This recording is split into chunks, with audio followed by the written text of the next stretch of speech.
Bonjour, je m'appelle Ulrika. Je suis ici pour vous raconter l'histoire de ma mort. C'est une tragique alors, soyez prévenus. Premièrement, je vais vous donner un aperçu de ma vie. Ma vie n'a pas commencé tragiquement. C'est en fait exactement le contraire de la plupart de mon enfance. Le gouverneur du Sénégal m'a sauvé de la traite des esclaves alors que j'étais enfant et ramené à Paris en cadeau à la charmante Madame de B. J'ai grandi dans une famille aristocratique et on m'a appris à me comporter en aristocrate. J'ai appris beaucoup de choses comme le ballet et le chant et j'ai également eu une éducation fantastique. J'ai toujours pensé que Madame de B était incroyablement fière de moi, à tel point qu'elle a organisé une bal pour montrer mes talents. Maintenant, ces bals n'étaient pas juste pour moi. Elle avait aussi deux fils à montrer. Charles, le plus jeune des deux, et moi étions très proches. Lors de ce bal, j'ai joué en tant que représentation de l'Afrique.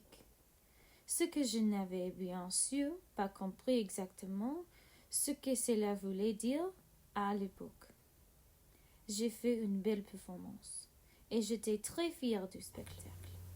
Après, cependant, ma vie a été changée. J'ai entendu une conversation entre Madame de B et la marquise, peu inappropriée pour qui je n'aimais pas beaucoup.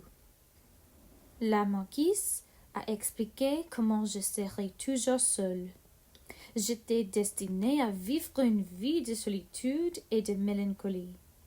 J'aurais été une négresse et grâce à cette chance, mon futur mari ne me rencontra pas pour mon intelligence.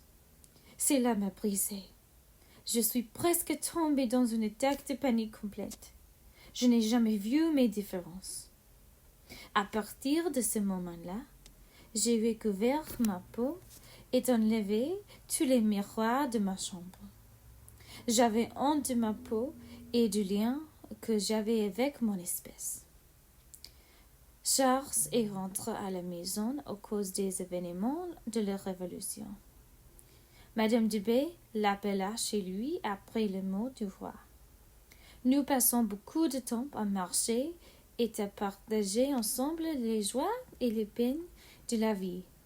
Bien sûr, cependant, je n'ai jamais partagé ma nouvelle haine et mon point de vue sur ma vie avec lui. Peu de temps après son retour, il devait se marier avec une belle fille nommée Anaïs. À partir de ce moment-là, il passa la plupart de ses jours à Paris et c'est à ce moment-là que j'ai commencé à tomber malade.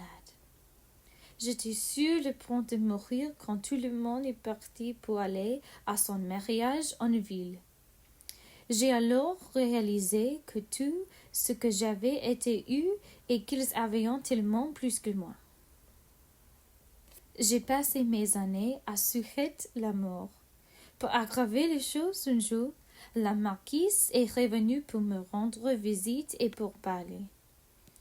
Elle m'a dit que ma position était en partie de mon fait. Plus que cela, la seule raison pour laquelle je me suis sentie si coincée était à cause de mon amour non confessé pour Charles. Cela m'a déroutée. Je ne pouvais pas aimer Charles plus que mon frère. Cela a créé un tel conflit interne pour moi. Étais-je jalouse qu'il ait eu une vie heureuse et prospérée avec sa famille, ou étais-je jalouse que je ne sois pas celui qui vit cette vie à ses côtés? Peu importe la vérité, cela n'était pas grave.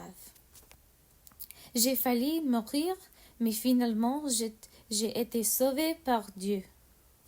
J'ai entendu dire que Dieu ne voyait ni noir ni blanc. Il ouvrait ses bras à tous ses enfants et les aimait d'eux-mêmes. J'ai trouvé la paix et un peu de bonheur en cela et j'ai décidé d'aller au couvent pour devenir religieuse. Ici, j'ai été vue par un médecin qui a été la première personne à qui j'ai tout raconté. Je n'étais pas guérie, mais j'ai pu raconter mon histoire. Je suis morte parce que, à ce moment-là, il ne me restait plus rien à faire. Je crois que mon but sur terre était de partager mon histoire. J'étais déprimée et j'avais le cœur brisé. Mais tout cela m'a conduit à Dieu. À maintenant, rien ne peut changer le passé. Je suis enfin au repos. Mon conseil à tous ceux qui sont en vie serait de tourner vers Dieu si vous vous sentez bloqué comme moi. Vous ne serez peut-être jamais heureux en raison de choses terrestres, mais vous pourrez être rempli de l'amour de Dieu et être heureux dans votre relation avec lui. Et la paix incroyable qui s'ensuit après qu'il vous ramène à la maison.